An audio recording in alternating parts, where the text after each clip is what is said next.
Because like the first time I was here, I saw one of my friends from school, and I was like, oh my gosh, you go here. And then like I went to youth group, and like I saw like 5 of my friends, and I was like, oh, I actually have friends that go here. Yeah, and it's also cool because at high school, like I can like still talk to my youth group friends too, because like there's like my youth group friends are in a bunch of different grades, but then whenever I go to school, I'll see somebody in the hallway and I can just like Yeah, you got like a smile little and say community. hi. Yeah, that's like my favorite part of the mission trip, is actually being able to go up to the people and talk, like somebody just in the public that we can just talk to, that like You did like it. yeah. But I was with my other friends. Oh, so you felt like you kind of had like a gang or support. Yeah, support, yeah. Support, not a gang. Yeah. Switch plates. Yeah. I'm still, even with your friends, I mean, if I went up to 100 adults and I said, we're going down to the beach and we're just going to like mix it up with randos on the beach, many of them, if not most of them, would be like, I'm out. What was it like? Like, so what we were doing is we would go up to them and be like, do you guys want like a family photo? Like we would see them like struggling, trying to like take like a photo like this with everybody in it. Serve them. Yeah. Do you guys want like a family photo? We would take the photo and we would ask them if they're visiting and like where they're visiting from. Normally ask us like where we're from.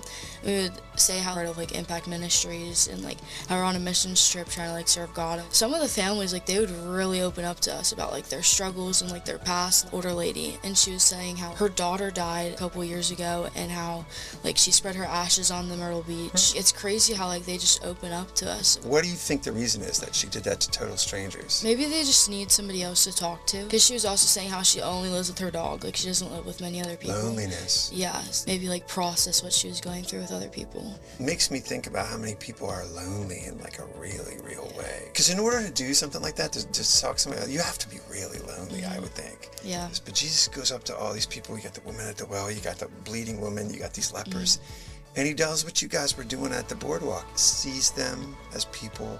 He listens to them. Like, it's a very human thing. Yeah, we did kids camp every morning. Me and one of my friends, we were part of like the song. Because you can sing. Yeah. And then we'd have a couple people come up and they would like say like the story of the day, and then we would break up into 3 groups. One would be games, one would be crafts, and one would be memory verse.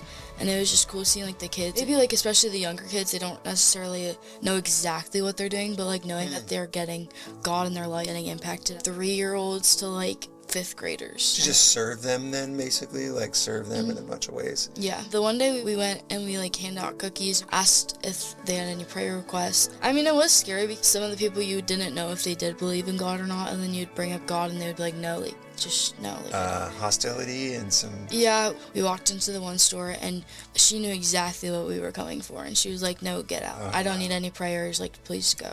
Stood out of her building and then like prayed over her still. You know how to work with it. Like if somebody does decline, you know how to like react and how to not. I really got to like experience God. Like I got to see God move through other people. I personally, I'm not a huge fan of praying in front of people. Like I just feel like I don't like get the words that I need to say, but I did step out of my comfort zone, and I saw other people stepping out of their comfort zone and doing that. So cool, like seeing, even though I was nervous and I was scared, like God gave me the words to say. Know that God's always with me. I went on this mission trip and I knew like 5 people, had a close relationship with those 5 people, but then like there was 30 of us who went, building my friendship with them throughout the mission trip. And even though like maybe I didn't build it with them while I was there, like I came back home and I have like 5 more friends I didn't even talk to on the missions trip. One of the kids at kids camp, she was like 3 or 4, maybe 5. Her brother didn't like loud noises, so anytime we would sing the song, he would like cover his ears. Also, every time we would do a song, we would ask him to stand up, and we had like hand motions to it and dances to it. It was the 3rd day of camp, and she came up to me and she was like,